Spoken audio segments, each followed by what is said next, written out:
अस्सलामुअलैकुम जी, मैं हूं doctor Abdul Haseeb Danish. Corona vaccination के हवाले से बहुत ज़्यादा सवाल इकट्ठे हो गए हैं।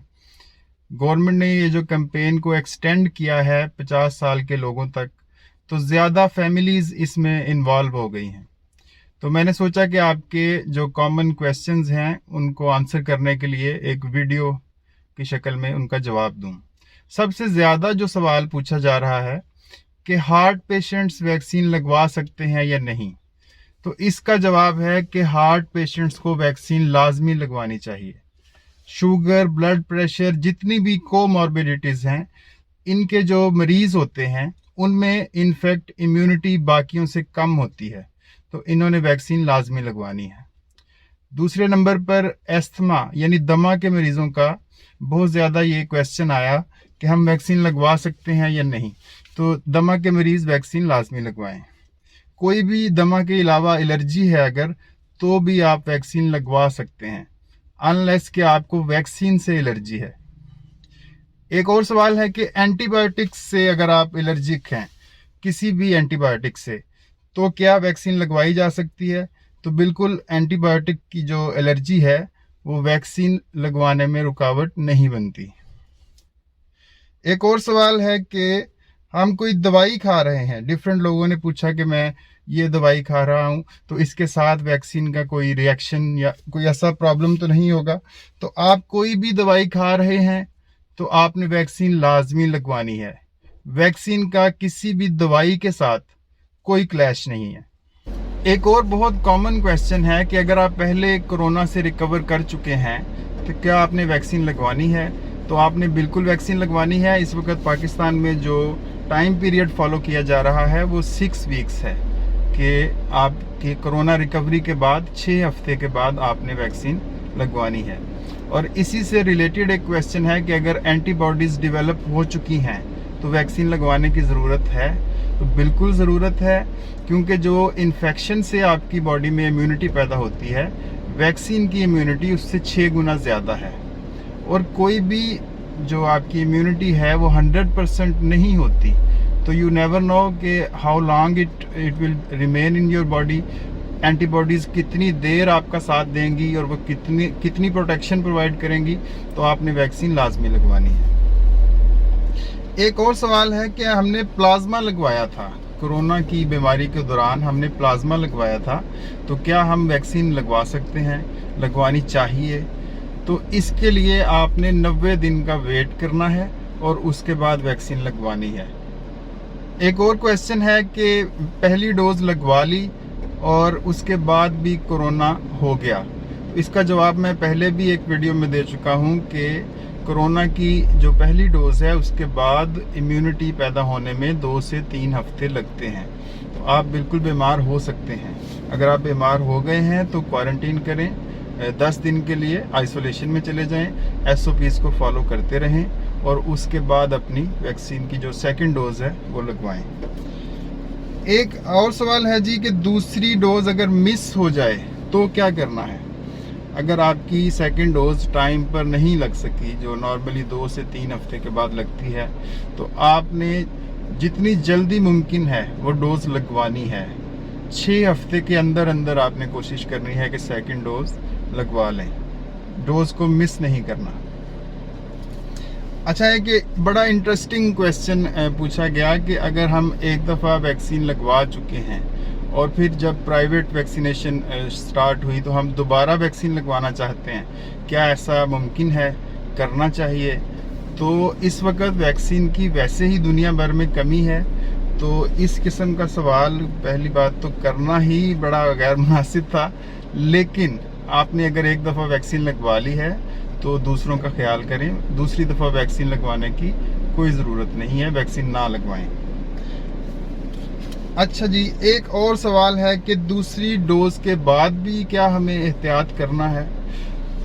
इसका जवाब मैं ज़रा तफसील से दे देता हूँ कि पहली डोज के बाद आपकी इम्यूनिटी डेवलप होने में 2 से 3 हफ्ते लगते हैं, वो इम्यूनिटी 100% नहीं होती, इसीलिए इसकी 2 डोजेस रखी गई हैं। दूसरी डोज के बाद भी जब 2 हफ्ते गुजर जाते हैं तो आपकी इम्यूनिटी अपने मैक्सिमम लेवल पर पहुंचती है, लेकिन वो भी 100% नहीं होती। तो आपने SOPs हमेशा फॉलो करते रहना है, SOPs को नहीं छोड़ना।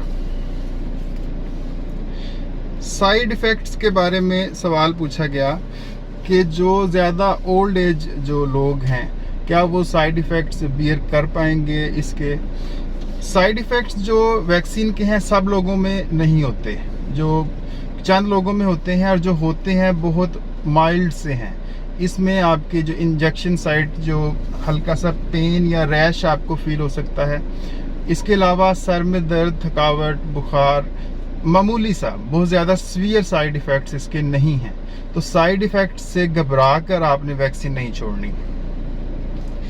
एक और सवाल है जी कि ये 1166 पर जो मैसेज करते हैं तो इसका प्रोसीजर क्या है, उसके बाद क्या जवाब आता है और कैसे हमने इसको प्रोसीड करना है। जी 1166 पर आप CNIC अपना नंबर भेजते हैं, आपको आपका वैक्सीनेशन सेंटर बताया जाता है और आपको एक कोड मौसूल होता है। आपने उसके बाद आपको एक मैसेज आएगा कि इस दिन आकर वैक्सीन लगवा लें। आपने अपना ओरिजिनल शनाख्ती कार्ड साथ लेकर जाना है और वो कोड नंबर आपने साथ लेकर जाना है, या उनको वो मैसेज दिखा दें। ये दो चीज़ें ज़रूरी हैं, CNIC नंबर और कोड। इसके साथ आपको वैक्सीन मुकर्ररा डेट पर लगा दी जाएगी। अगर आप अपना सेंटर चेंज करवाना चाहते हैं तो भी उसकी सहूलत मौजूद है। 1166 पर कॉल करके आप वैक्सीनेशन सेंटर चेंज भी करवा सकते हैं। एक बड़ा इम्पोर्टेंट जो बड़ी अहम बात है, मैंने पहले भी आपसे की थी कि ज़्यादातर जो लोग हैं वो रजिस्ट्रेशन नहीं करवा रहे। पाकिस्तान में इस वक्त 1 करोड़ और 30 लाख के तकरीबन 1 करोड़ 30 लाख लोग हैं जो 60 साल की उम्र से ज़्यादा हैं, और उनमें से अभी तक 8 लाख रजिस्ट्रेशंस हुई हैं और 2.5 लाख लोगों को फर्स्ट डोज लग गई है।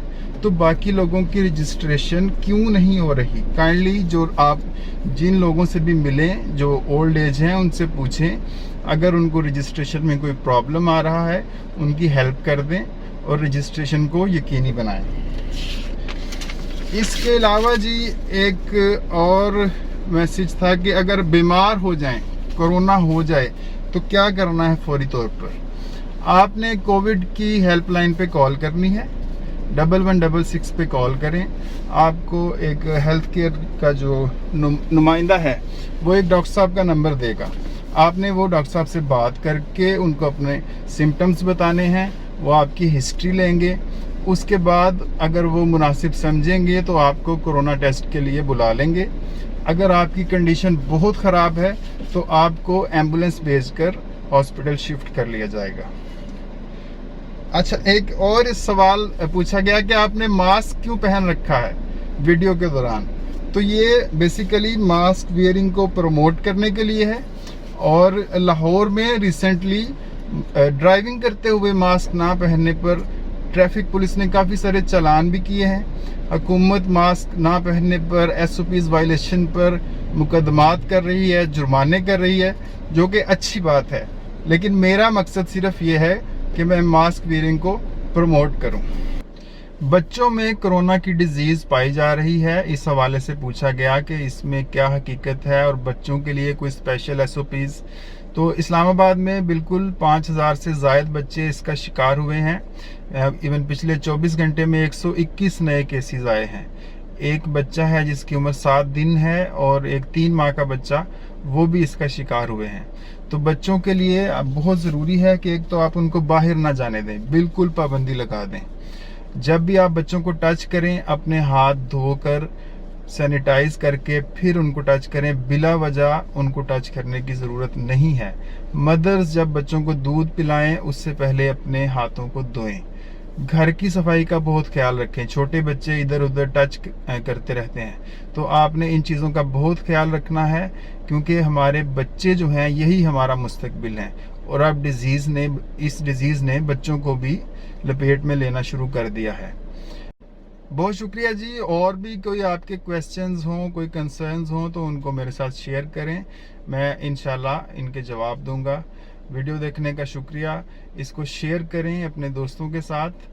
अल्लाह हाफिज़।